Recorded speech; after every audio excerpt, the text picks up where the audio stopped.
Happy happy କରିବାକୁ ହେଲେ ମୋ ପାଖରେ ଗୋଟେ ଉପାୟ ଅଛି। କଣ? ଆଚ୍ଛା କହିଲ, ଆମ ବିଦ୍ୟାଳୟ ଯଦି ଗୋଟେ ବଗିଚା ହୁଏ ତେବେ ଫୁଲ କେଉଁମାନେ? ଆମ ଶିଶୁ ଭାଇ ଭଉଣୀ ମାନେ। ଆରେ ହଁ, କୁନି କୁନି ଫୁଲମାନଙ୍କୁ ନେଇ ଯେମିତି ବଗିଚା ସୁନ୍ଦର, କୁନି କୁନି ଶିଶୁ ଭାଇ ଭଉଣୀ ମାନଙ୍କୁ ନେଇ ପୃଥିବୀ ମଧ୍ୟ ସେତିକି ସୁନ୍ଦର।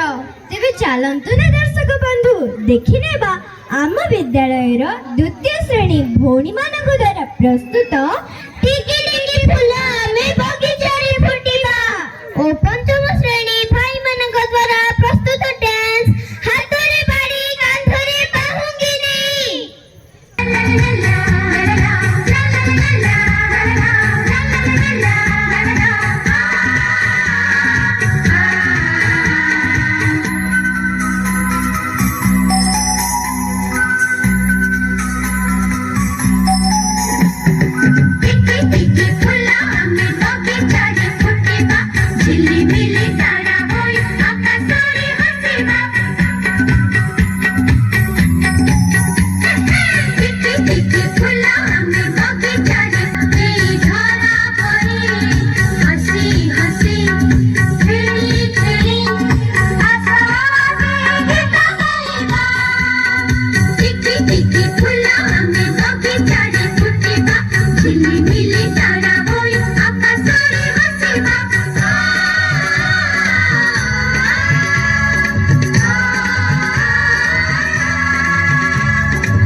Milita